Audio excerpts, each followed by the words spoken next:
Oke, assalamualaikum warahmatullahi wabarakatuh. Bagaimana kabar kalian semua? Semoga dalam keadaan sehat walafiat tak akan syukur. Di video kali ini kita akan mempelajari sistem pengangkutan pada tumbuhan. Ya, kita tahu tumbuhan merupakan salah satu jenis makhluk hidup yang dapat membuat makanannya sendiri dengan cara berfotosintesis. Untuk memenuhi unsur-unsur yang dibutuhkan dalam proses fotosintesis, tumbuhan juga memerlukan sistem pengangkutan yang dapat menyebarkan unsur-unsur yang dibutuhkan dalam proses fotosintesis ke bagian-bagian yang memerlukan unsur-unsur tersebut. Oke, langsung saja kita buka pembahasannya mengenai sistem pengangkutan pada tumbuhan. Sistem pengangkutan pada tumbuhan bersama Muhammad Hamzah. Oke, yang pertama kita harus mengetahui apa dari pengertian transportasi pada tumbuhan. Transportasi pada tumbuhan adalah proses pengambilan dan pengangkutan zat-zat ke seluruh bagian tubuh tumbuhan.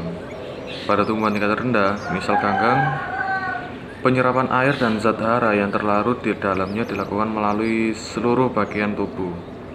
Pada tumbuhan tingkat tinggi, misal spermatopita, proses pengangkutan dilakukan oleh pembuluh pengangkut yang terdiri dari pembuluh kayu atau xilem dan pembuluh tapis atau phloem.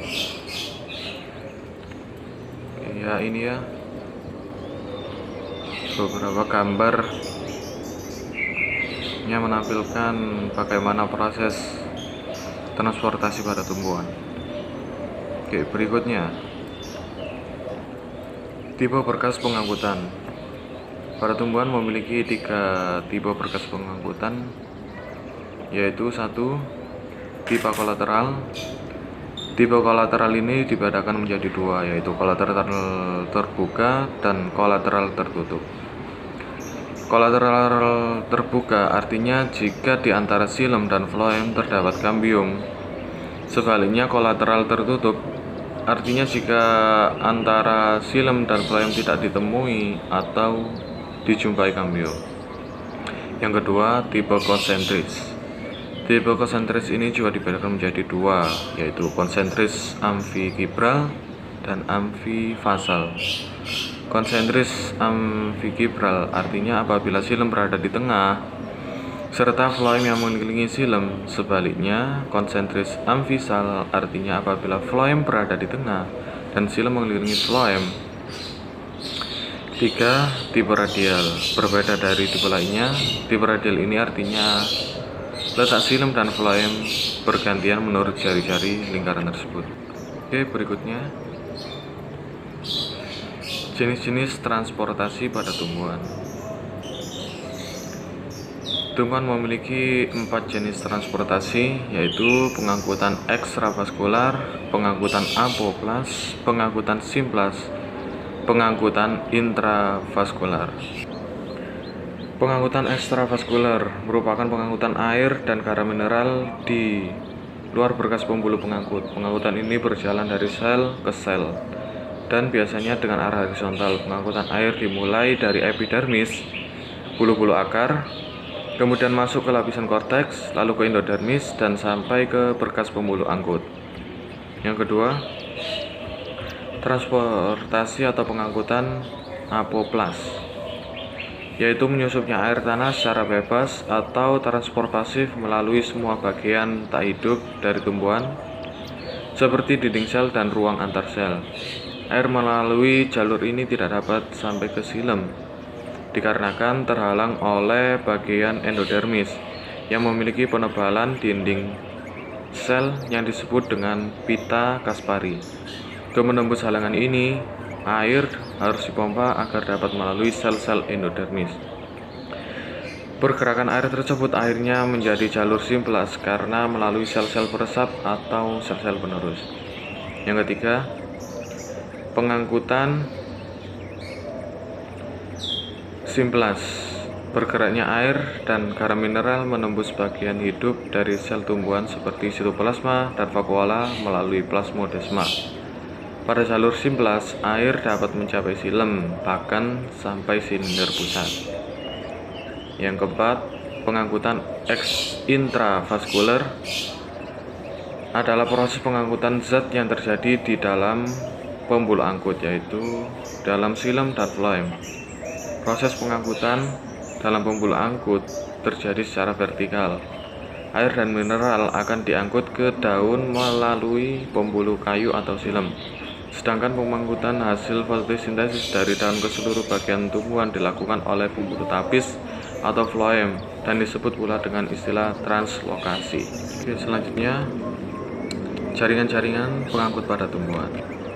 Ada dua kelompok jaringan pengangkut berdasarkan arah aliran hara. Satu, pembuluh kayu atau silem mengangkut cairan dan zat hara menuju daun. Sumbernya dapat berasal dari akar maupun dari bagian lain tumbuhan.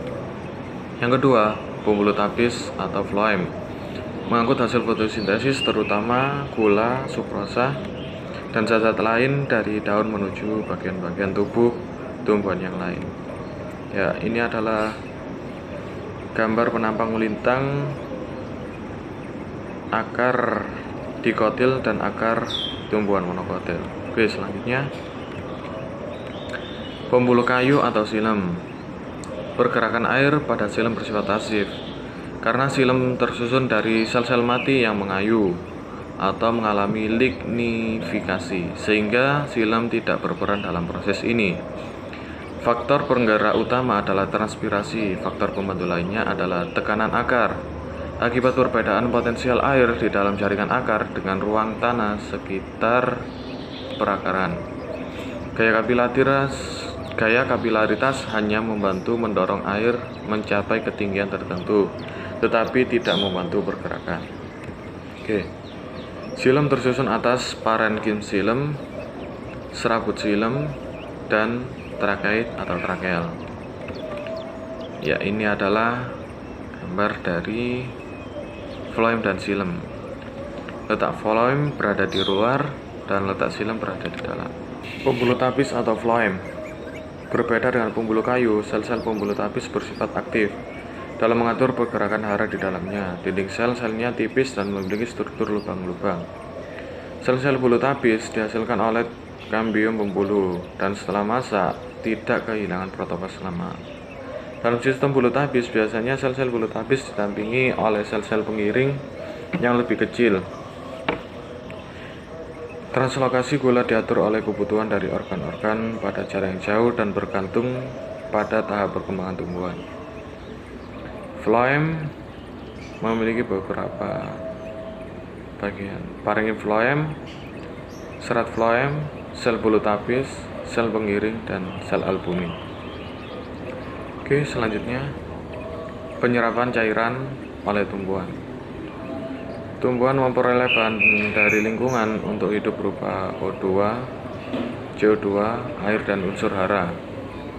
Mekanisme proses penyebaran dapat berlangsung karena adanya proses imbibisi, difusi, osmosis, dan transport aktif. Imbibisi merupakan penyusupan atau peresapan air ke dalam ruang antar dinding sel sehingga dinding selnya akan mengembang. Misal masuknya air pada biji saat berkecambah dan biji kacang yang direndam oleh air beberapa jam. Yaitu contoh dari imbibisi, perkecambahan pada biji kecambah. Selanjutnya difusi. Gerak menyebarnya molekul dari daerah konsentrasi tinggi atau hipertonik ke konsentrasi rendah atau hipotonik. Misal pengambilan O2 dan pengeluaran CO2 saat pernafasan, penyebaran setetes tinta dalam air. Yaitu difusi dari konsentrasi tinggi ke konsentrasi rendah. Oke, selanjutnya osmosis. Osmosis adalah proses perpindahan air dari daerah yang berkonsentrasi rendah atau hipotonik ke daerah yang berkonsentrasi tinggi hipertonik melalui membran semi-permeabel. Membran semi-permeabel adalah selaput pemisah yang hanya bisa ditembus oleh air dan zat-zat tertentu yang larut di dalamnya. Yaitu contoh gambar osmosis. Berikutnya, transport aktif. Pengangkutan lintas membran dengan menggunakan energi ATP melibatkan pertukaran ion Na+ dan K+ atau pompa ion, serta protein kontranspor yang akan mengangkut ion Na+ bersama molekul lain seperti asam amino dan gula. Arahnya dari daerah berkonsentrasi tinggi ke konsentrasi rendah, misal perpindahan air dari korteks ke stele. Ya, itu gambar dari transport aktif. Pengangkutan air dan garam mineral. Pengangkutan air dan garam mineral pada tumbuhan dimulai dari akar menuju ke daun untuk digunakan sebagai bahan fotosintesis. Pengangkutan air dan garam mineral dapat berlangsung secara ekstravaskuler dan intravaskuler. Akar bagi tumbuhan selain berfungsi sebagai pengokok batang, juga berfungsi sebagai alat pengangkut. Air dan garam-garam mineral masuk ke dalam akar melalui sel epidermis bulu-bulu akar. Penyerapan ini juga melalui proses difusi atau osmosis. Air yang dapat diserap oleh akar adalah jenis air higrokopis dan air kapiler. Air higroskopis adalah air yang menempel pada suatu partikel tanah, sedangkan air kapiler adalah air yang mengisi ruang-ruang antar partikel membentuk film air. Penyerapan air ternyata dipengaruhi oleh beberapa faktor, diantaranya jenis tanah, suhu, keasaman, sirkulasi udara, dan pertukaran ion. Tanah yang terlalu padat mengganggu pertukaran udara, dan tanah yang terlalu asam dapat memperlambat laju penyerapan. Jika air tanah telah diserap oleh rambut akar, selanjutnya diangkut ke daun melalui pembuluh kayu atau silem untuk digunakan sebagai bahan dari fotosintesis. Selanjutnya, faktor-faktor yang mempengaruhi pengangkutan. 1. Daya kapilaritas batang. 2. Daya tekanan akar. 3. Daya isap daun. Dan 4. Pengaruh sel-sel yang hidup. 1. Daya kapilaritas, yaitu pengangkutan air melalui pembuluh kayu atau silem terjadi karena pembuluh kayu silem tersusun seperti rangkaian pipa-pipa kapiler. Dengan kata lain, pengangkutan air melalui silem mengikuti prinsip kapilaritas. Daya kapilaritas disebabkan karena adanya kohesi antara molekul air dan adhesi antara molekul air dengan dinding pembuluh silem. Baik kohesi maupun adhesi ini menimbulkan tarikan terhadap molekul air dari akar sampai ke daun secara bersambungan. Yang kedua, daya tekanan akar. Daya tekanan akar terjadi karena adanya perbedaan konsentrasi air antara air tanah dengan cairan pada saluran silem. Konsentrasi air tanah tinggi sehingga terjadi osmosis ke dalam sel.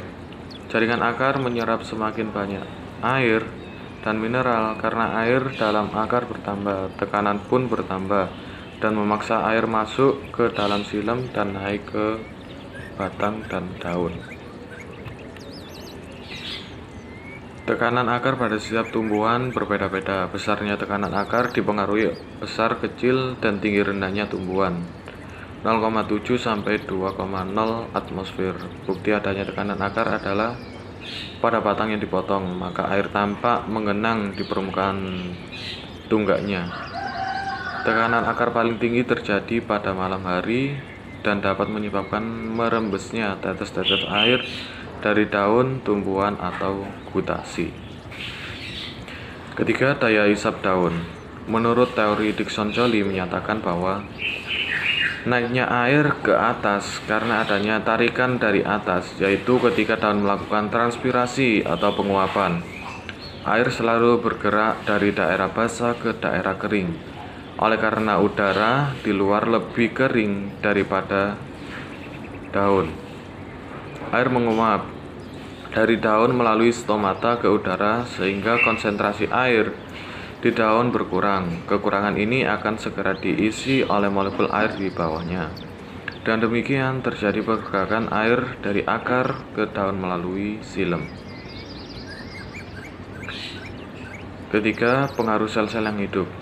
Menurut teori vital menyatakan bahwa perjalanan air dari akar menuju daun dapat berlaksana karena adanya sel-sel hidup yang ada di sekitar silem, seperti sel-sel parenkim dan jari-jari empulur. Oke, selanjutnya pengangkutan hasil fotosintesis. Proses pengangkutan bahan makanan dalam tumbuhan dikenal dengan sebutan translokasi. Translokasi merupakan pemindahan hasil fotosintesis dari daun atau organ tempat penyimpanannya ke bagian lain tumbuhan yang memerlukannya. Jaringan pembuluh yang bertugas mengedarkan hasil fotosintesis ke seluruh bagian tumbuhan adalah floem atau pembuluh tapis.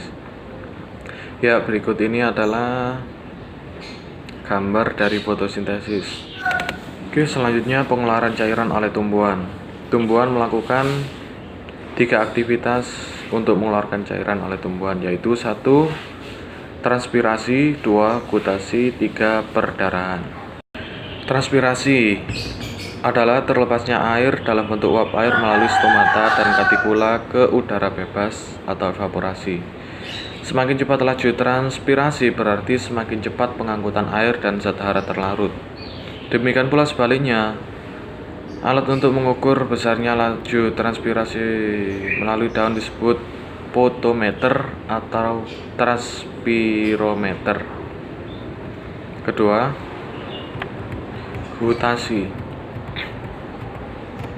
Gutasi adalah pengeluaran air dalam bentuk tetes-tetes air melalui celah-celah tepi atau ujung tulang tepi daun yang disebut hidatoda atau gutatoda atau emisarium, terjadi pada suhu rendah dan kelembapan tinggi sekitar pukul 04.00 sampai 06 pagi hari. Dialami pada tumbuhan famili Poaceae seperti padi, jagung, dan rumput. Yang ketiga, perdarahan adalah pengeluaran air cairan dari tubuh tumbuhan berupa getah yang disebabkan karena luka atau hal-hal lain yang tidak wajar, misalnya penyadapan pohon karet dan